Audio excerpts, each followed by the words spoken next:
Jane, previously you had stated that it's important to have grievance procedure so that then we do not have issues being left unaddressed or move to an intolerable levels, ecosystem. So how do we then ensure that organizations and HR managers actually have a grievance mechanism that is just not a formality but is functional and can avoid these issues? This one I'll actually talk just directly to my HR people and organizations. Yes. Why? Because someone told me that cases are lost at the workplace.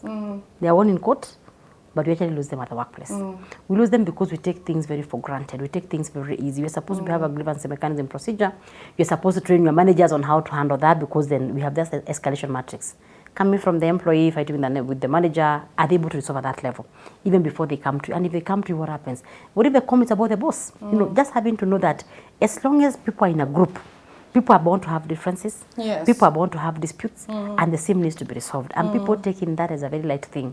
But actually we get into trouble because of avoiding to do some of those very, very, very minute things. The other thing is about conflict management. So you have people, and conflict can be about it can be about task, not always about the manager or the people. It can also be a conflict about my task. What I signed for is not what I am doing. I don't have a job description. And therefore, when it comes to appraisals, it becomes an issue. So when the whole architecture of HR has failed on small things, of I didn't sign my KPIs, I didn't do ABCD, I requested for this for me to be able to work, I was not given and it has been put on email and nobody's doing, we start shifting the blame. So when you don't have that clarity, a lot happen, even before you go to the grievance mechanism. Just those small things that make a place to be able to run and run well, and to create an environment that has some fairness, some level of coherence on how things flow. When that lacks, trust me, when that case goes in court, it will not be because the complaint was never addressed. It will be because I did not even have a JD, and the HR cannot produce it, and therefore the employee cannot even say that, you know, I did not have this. So we have to look at the whole of that particular system and the mindset of how we take some of these grievances and even the catch of assuming that the employee is coming because they are desperate, instead of actually seeing as a mutual relationship that people are coming to give services and skills. They're coming to a market to sell their skills for you to actually treat them with a minimum threshold. And also assuming contracts. Contracts exist for a reason. There's a reason why people sign contracts. We are supposed to actually honor those contracts, and if we have to not honor them, then how do you go the process of having to change those particular contracts and things to do with that? We also have issues which are very sensitive that sometimes you're not able to address in the office because even HR is a human being. There are times that I'll feel I can't speak to Stella, my HR, because what if she tells the MD about this? So when in a proper organization, we even have a third party who is not in the organization, where people, we must have multiple channels, both internal and external, where people can actually go and ventilate.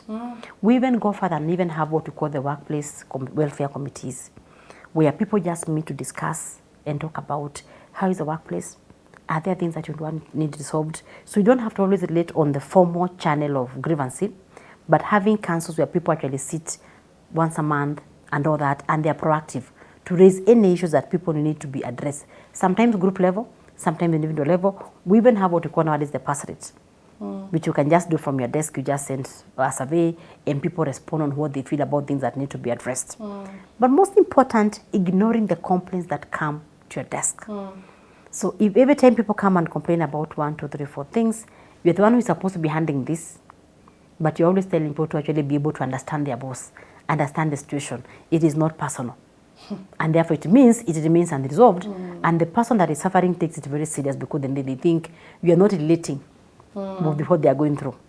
Trust you me, you're going to lose it there before they even go to court. I like what you've said because having a policy is one thing, but a policy is not meant to die in a shelf. Exactly. It has to also work for both the employer and the employee. And that reminds me, awareness.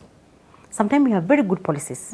We have we have the whistleblower, we have the grievance procedure, but then nobody has taken time to actually create awareness. Yes. So that employees know if I have a complaint, who do I go to? This is how which channel do I use? Yes. Yeah. So there must be a formal way to actually be able to create that awareness. People even sign that I understand if I'm grieved by anything, then this is the channel I use for being able to. It's part of the defense that you can actually see. We have this mechanism, you never used it to voice your complaint. Agreed. Yeah. So thank you very much. that is it on that particular aspect.